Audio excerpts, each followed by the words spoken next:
Hello, I'm Charles Kovess. Welcome to this week's episode of the Charles Kovess Show. I'm Australasia's passion provocateur. Why? Because since 1993, after my 20-year career as a tax lawyer, I changed career to teach Australians and the rest of the world about the power of passion, to inspire people, to provoke them to be pursuing their passion, to live a passionate life. Welcome to this episode. Well, another week has gone by, another week of lockdowns. This show is about a simple formula. SA plus P equals S. Self-awareness plus passion equals success. Which reminds me, I love this funny story about success. At age 4, success is not peeing in your pants. At age 12, success is having friends. At age 18, success is having a driver's license. At age 21, success is going all the way. At age 35, success is having money. At age 50, success is having money. At age 60, it's going all the way. At age 70, it's having a driver's license. At age 75, success is having friends. At age 80, success is not peeing in your pants. Anyway, success. I wish for you a successful life. This show is guided by Socrates' famous quote, "The unexamined life is not worth living." Each week, I want to share with you one big idea that can change your life. Today, that big idea is that I am responsible for the future of humanity, and you are responsible for the future of humanity. That's what we're going to be talking about. But before we do, the week since I was last with you, has been a week full of work, of Zoom meetings, of exercise every day between 1.5 hours on my bike, solid workouts to keep this body in good shape. I hope you've been exercising as well. It's been avoiding the news. I've been keeping up to date with the lockdown, but I have not immersed myself in news, and I wonder whether you've spent too much time looking at the negativity in the news and being driven by all of the fear that is in the news.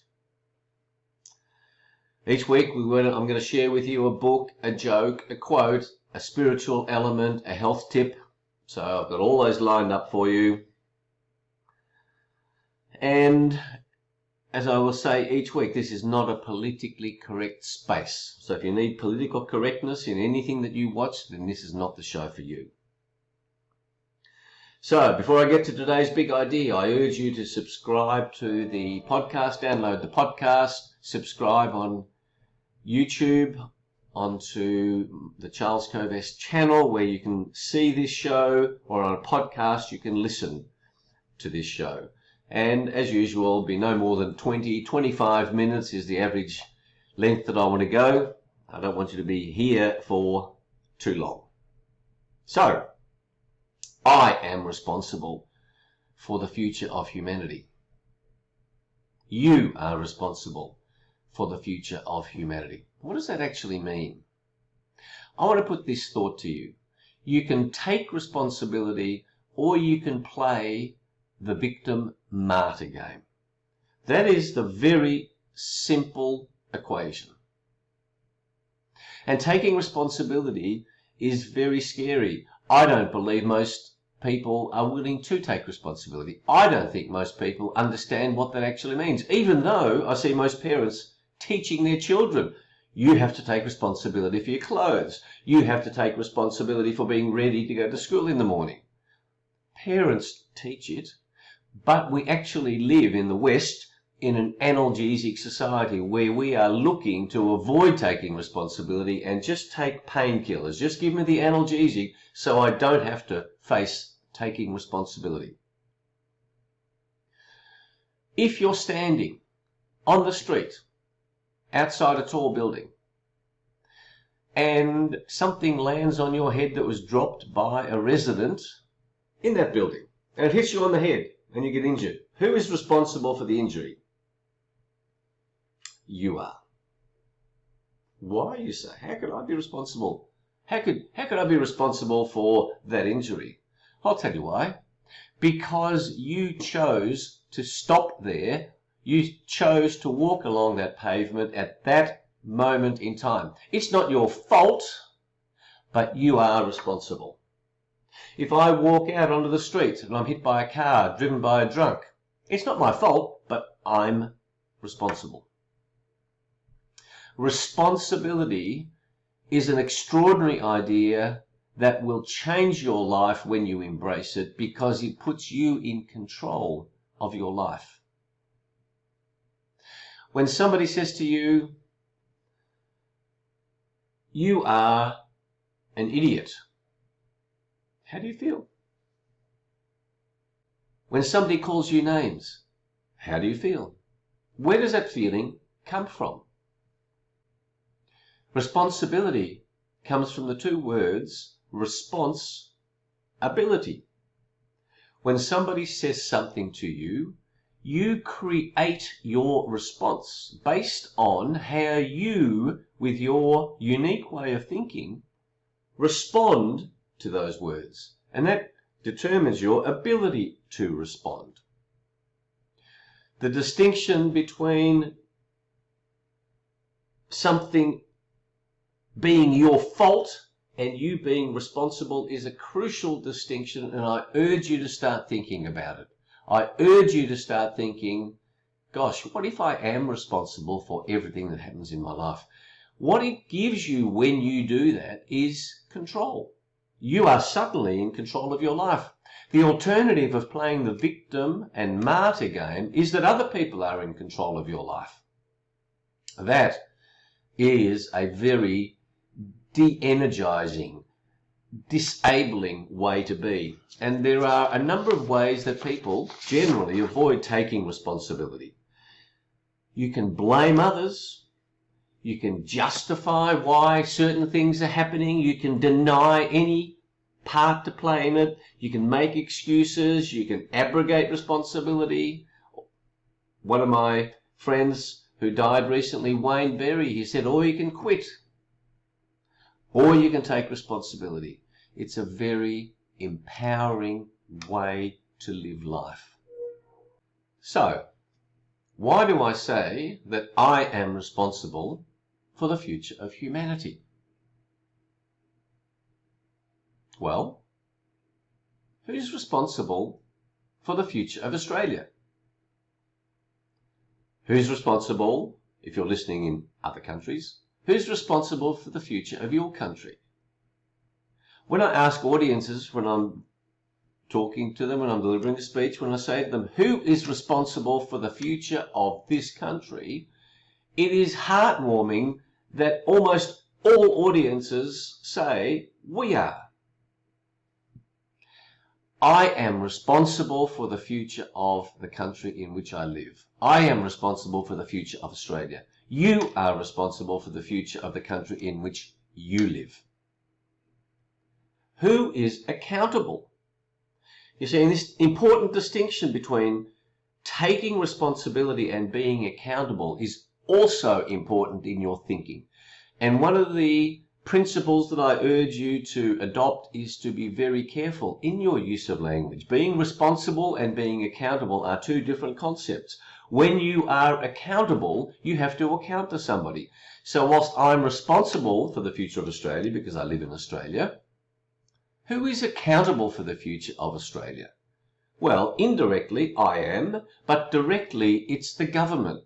The government is accountable. We as the people hold the government to account. But I am responsible for the future of Australia.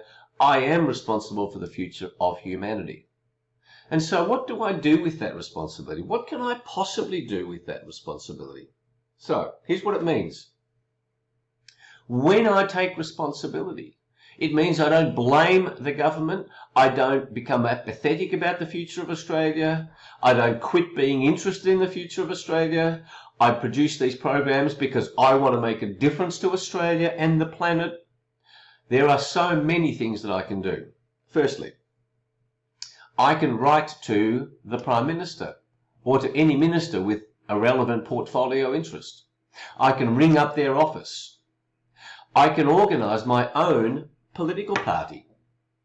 I can organise a group of people in the area in which I live with a letterbox drop and say, come to a meeting. I want to talk about a particular issue. Or I can do a letterbox drop in this area to say, I'm unhappy about what's going on. I can ring friends. I can get on the internet and create a whole movement because I take responsibility for issues that I'm not happy about. The alternative is to sit back and say, I can't do anything. That's not a great way to live. That's not a self-aware person. That's not a passionate person. And what each one of us does not know is that when we take a step, we don't know the precessional effect of that step. You don't know, I don't know what writing one letter to the Prime Minister or to a minister in a state or federal government, I don't know what impact that is going to have. It might not have an impact on the minister. It might have an impact on a person in the minister's office who read the letter. The self-aware person says, this issue is important to me. I'm either going to take responsibility for it or ignore it. In Australia, I take responsibility for what this country is doing in this lockdown period, for example. In last week's episode, I talked about freedom of speech. I take the risk of speaking freely because I take responsibility and I want things to change, certain things to change. I want to make this planet and the future for humanity as good as it can possibly be for the greatest number of people without causing harm to people. So, the question that you need to contemplate is, to what degree are you taking responsibility? And what are you passionate about taking responsibility for? You don't have to take responsibility for everything. It's the issues that move you, the issues that are important to you. And this also translates to your work life. In the normal workspace, it is my experience in the companies that I've worked in and the team building programs that I've run, that it is scary for most people to take responsibility. And I put it to you that it's scary to take responsibility for the future of humanity. The joy of doing scary things is that you're bound to learn something. That's another topic for another episode. I understand how scary it is to take responsibility, and I also understand that not everybody is capable of taking responsibility. There are some people, because of their particular psychology, where this is not possible, but that's a tiny minority. I believe almost everybody listening to this message, to this podcast, to watching this channel is capable of making this decision to say, I am willing to take responsibility, and I understand that each step that I take to take responsibility can impact on the future of humanity. One story that sticks in my mind is the young guy in 1956 at the Melbourne Olympics who wrote to the organising committee, who said, I think that all of the athletes should get together in one big group at the end of the Olympics at the closing ceremony. That one kid took responsibility, wrote a letter, and ever since 1956, that is how the closing ceremony at the Olympics each 4 years has occurred. Pretty amazing, hey? One letter. Let me also assure you that in the political process, I've spoken to ministers. If they get 10 letters on a particular topic, uncoordinated, this is not a petition, uncoordinated letters, that's a big issue. 10 letters. So in fact, that's a groundswell of opinion, to quote the words they use. That's a groundswell of opinion. 10 individual letters. So you writing one letter, and even more impactful if you do it in physical form, you become 1/10 of a groundswell of opinion. That's pretty exciting. So you have a choice. Are you going to be a victim, a martyr, or are you going to take control of your life? And you do that with this mental step of I am responsible. That's your slogan. I am responsible. I urge you to feel about it, and if it resonates, then do it, because it will change your life. So that's the big idea, this week's big idea. Now, the song. What is a song about responsibility? Sound of Silence by Simon and Garfunkel. Hello, darkness, my old friend. Well, there's a stanza in that song that goes, fools, said I, you do not know, silence like a cancer grows. And I say that silence around what you truly believe around this coronavirus is like a cancer. Sound of Silence is all about people shutting up. Don't shut up. Speak up. Take the risk. My book of the week. Here's the book of the week. I better have my coffee. I forgot to have my coffee. I was getting a bit cool. My darling wife made me the coffee and I haven't been drinking it. My book of the week. How could I have not have done this before? It's my first book, Passionate People Produce. This is the 4th edition. This book can change your life. Over the years, since it was first published in 1997, I've had beautiful feedback from people who read it and who said to me it's changed their lives. It is deliberately simple. In fact, everything that I do aims for simplicity based on Albert Einstein's famous principle. Make things as simple as possible, but no simpler. My book is designed to be simple. There's a whole string of ideas, each one of which could change your life. So that's my book of the week. My quote of the week. Now I couldn't remember the author of this quote, but I love it, and it's this: never underestimate the difficulties of changing false beliefs with the facts. It's a variation on a quote that I gave in one of the earlier episodes. This week's quote: never underestimate the difficulties of changing false beliefs with the facts. And the essence of why that is so is because false beliefs, when we've adopted a belief, there's an emotional attachment to this belief, where the facts are just logic and reason. You can't impact on an emotional element, on a feeling element, on a deeply ingrained belief with cold, hard facts and logic. So, if people have false beliefs, understand how difficult it is to bring information to that person in such a way that it breaks through the emotional barrier. My health tip of the week. This week's health tip: create your dossier of all of your health interventions over the years. All of the bits of paper that you have collected over the years, put them into one place. The Australian government tried to create an online portal where you register everything, and that wasn't successful. Australians didn't want that, and I urge you not to sign up to the government app. That's my opinion. Do not sign up to the government app that wants to track you. I don't want Australia to be like communist China, where we can all be tracked. The health tip is designed to put all your health records into one place in chronological order. When I coach individuals, I share this idea with them, because you're having access to all of your experiences helps you understand this pattern of how your body, your mind, your spirit is functioning. Having all this information in one place could also be useful if something happens to you and you say to people, hey, all of my health records are in one place. It is a useful idea. My spiritual tip for the day. meditation is a spiritual experience.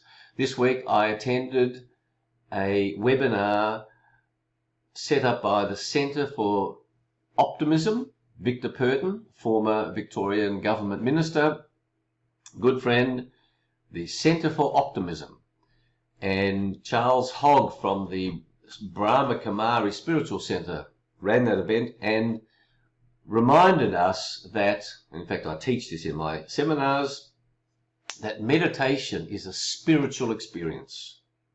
Meditation for me is shutting off the mind and enabling us to get in touch with our spirit, with our soul, with our heart. Time for another joke. One of our listeners during the week sent me a note and said, why don't you give 2 jokes, not just one joke? I thought, that's a good idea. So you've already had a funny story about what success is. Well, this show is all about change, and Tony Robbins, who I'm a great fan of, and the material that he shares with his audiences, and I've learned terrific stuff from Tony Robbins. Well, one night in New York, he came out late from a show, and there was a hot dog vendor on the footpath. Had world's best hot dogs. Actually said New York's best hot dogs. And Tony Robbins came up and said, really good hot dogs? And the vendor recognised him and said, Tony, these are the best hot dogs. So Tony hands over $50. Guy makes him a hot dog. He says, that's excellent. And Tony's hanging around. He says, what about my change? And the hot dog vendor says, Tony, you amongst all people know best that all change comes from within. So, we've had joke, book, a quote, health tip, spiritual element. Now all that remains is for you to go back to the one big idea that you are responsible for the future of humanity. This show is about provoking you and inspiring you to examine your life and to keep doing so for the rest of your life, to help you become more aware of what a magnificent, amazing, living being each one of us is, and that the ongoing self-awareness journey and the ongoing utilization and access of passion will guarantee your success. I wish for you such a life. Don't forget to visit our 2 websites. Covest.com is for corporate programs, public programs, and the second website is charlescovest.com. First site, covest.com, the second, charlescovest.com, where we explore in more detail the self-awareness and passion quest, where you can come on this quest. There's a whole program being developed for that. Sign up on covest.com for Passion Points to Ponder, our frequent blogs, newsletters, and sign up and subscribe to the YouTube channel, sign up for the podcasts. It's fantastic having you on board. Thank you for joining us. Have a wonderful, passion-filled week. If you have any questions, you're most welcome to send an email to me. I'm happy to expand on it. If you have any suggestions, what you'd like to see on this show, a book that has it inspired you, I'm happy to share that as well. Thank you for joining us on the show. I look forward to being with you next week. Have a great week.